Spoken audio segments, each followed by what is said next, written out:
Right, so today I want to talk a little bit more about the whole public schools thing and just schooling in general. And the first thing is from Stefan Molyneux here, and he says the minimum wage constantly has to be increased to cover up the fact that government schools are absolutely terrible at preparing children to add any kind of economic value. And that is the key, is economic value.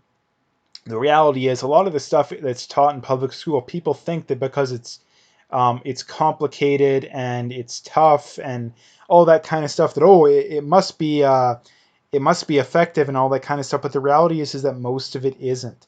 Like if you think of the stuff that you learned in school, it's actually valuable in your day-to-day life.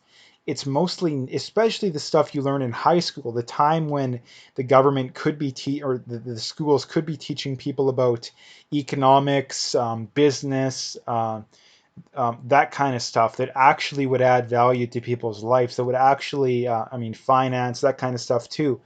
But again, they don't teach you. They teach you about stupid stuff that a lot of it you don't learn or you don't really need. You know, how to do, weird math stuff that, again, you never use, not to mention a calculator can do anyway, usually. Uh, a lot of the stuff you learn in English, again, is like, why do you have to study Mozart or Beethoven? Or like, I don't understand. Like, why in the world is that relevant in people's day to day life? And again, this is the other thing too, that regardless of whether or not you think public schools do a good job, because I constantly talk about this and people say, oh no, they do a good job. No, they do a good job. But again, if they actually did a good job, then the average person would come out of public school and have no, at least not only that, most people would come out of public school and have no problem getting a well-paid job. No, like the vast majority of people. But the reality is that the vast majority of people don't. I mean, a lot of people, even with degrees nowadays, can hardly even get minimum wage jobs. Now, not only that, too, I see jobs that are like, that are minimum wage. It's say, yeah, we want a degree. I heard a stat the other day that there's 150,000 janitors in the States that have degrees. And why is that? Is because number one, way too many people are overeducated these days. I mean, the amount of people going to college literally should be like half of what it currently is. It literally should be like just doctors, lawyers, that kind of stuff. Like you're going to get an arts degree, completely pointless. You're going to get a business degree or any field of business. I think it's relevant, but you shouldn't have to. You should be able to just get on at a business and learn the skills, learn the trade. And that's how things should be done, like how things are done in the trades too. Like most of the learning is on the job, not spending, 100 or $200,000 and wasting 5 years of your life to get something that doesn't guarantee you anything coming out of school. Like how many people coming out of school are guaranteed a job that's at or above a median salary? Like most people going to college are not in that group. Now, a lot of the times people end up getting them, but it may take a year or two or three of job searching. A lot of people need to take a job that's well below their pay grade, and the reality is again, um, the vast majority of people shouldn't be going to university, and a high school degree should be enough to get on for like 80 to 90% of jobs out there. Like the vast majority of jobs. Yes, people say, oh, you think all jobs. No, I don't think all jobs. I just think most jobs. Like I say, in the business world and the IT world, why in the world do you need to go to college? It doesn't make any sense. Like it literally doesn't. And you look at a lot of these top people in those fields. They didn't go to college. I mean, so a lot of them are dropouts too. But again, why in the world do you need a degree? And the reality is that there's a lot of money to be made in this kind of stuff.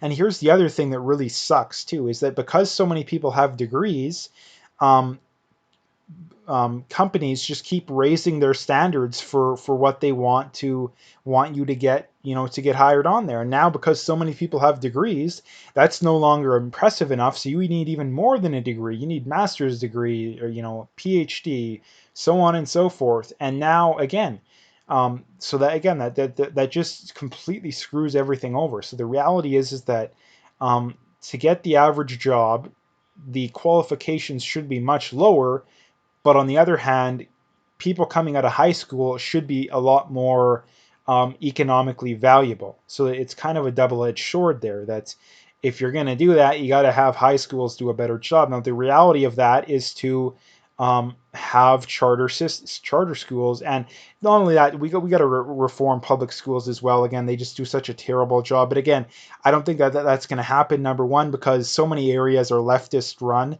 which they will never, ever, ever, ever question the validity of public schools. If anything, the problem is always, oh, they need more funding, they need more money. It doesn't matter how much money they're currently getting. You know, a classroom of 30 kids is getting almost $400,000 in Alberta, but no, that's not enough. And not only that, there's a lot of states I've seen that get even a lot more than that. So the reality is that it's not a money thing. Anybody who thinks it's a money thing is absolutely beyond insane. Like, what do you think teachers should be making $250,000 a year salaries with their 3-4 months off? You think that these people working for unions should be making that too? Like, again, they're absolutely insane. And again, the reason why they want more money is that they want more money to end up in the hands of the unions and the teachers, because what happens is, well, guess what? A lot of that money ends up in the hands of the Liberals and the NDP and in Canada, and the Democrats in the States. So it's surely a political thing. It's surely a political thing. Let's not pretend otherwise. So the other thing I wanted to talk about here, again, is fairly similar, from Samantha Marika on Twitter. And she says, I finally figured out why high school never taught us about mortgages, car loans, how to budget money, etc.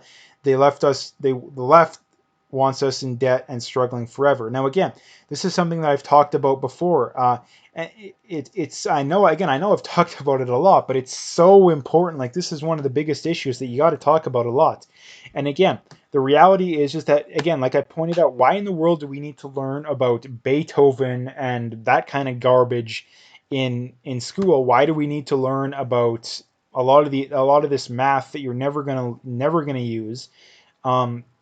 When probably not everybody, but probably 90% of the population would benefit from understanding, okay, basic personal finance, investing, budgeting, all this kind of stuff,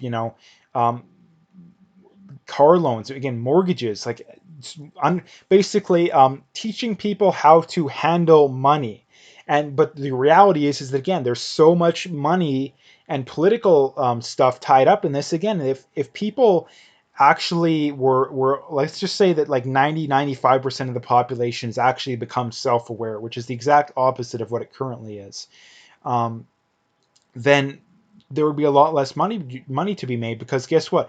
There is so much money that is made. I mean, I've heard stats that banks make more money off interest than, from credit cards, from mortgages, from car loans, from all this kind of stuff than they do from other areas. Like, that's where a lot of the profit is. So again, if the public is taught about how bad it is to pay interest, specifically higher interest, on whether it's a car loan, mortgage, credit card, whatever it is, that's a lot less money for the banks. That's a lot less money for the credit card companies, for the car dealerships, for, again, not only that, the people that are above them. So again, there's a lot of money involved. So of course, they're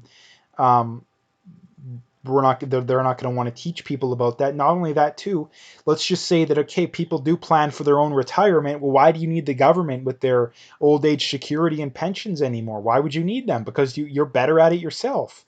But again, they want you subservient and tied to them and forced to be subservient. So of course they're not going to want to teach you about that kind of stuff. And again, you hear politicians talk about this every now and then too, about how we should do this, but they're always shot down. It's funny how they never get anywhere. Again, it's because there's so much money and power tied up in not teaching people this kind of stuff that, of course, the government's not going to want to teach people about it. So anyway, I'm going to leave the video there. I'm not going to make it too long. If you liked it, make sure to like and subscribe if you haven't already. Check out the links in the description. Make sure you follow me on those other platforms if you haven't already. And stay tuned for more.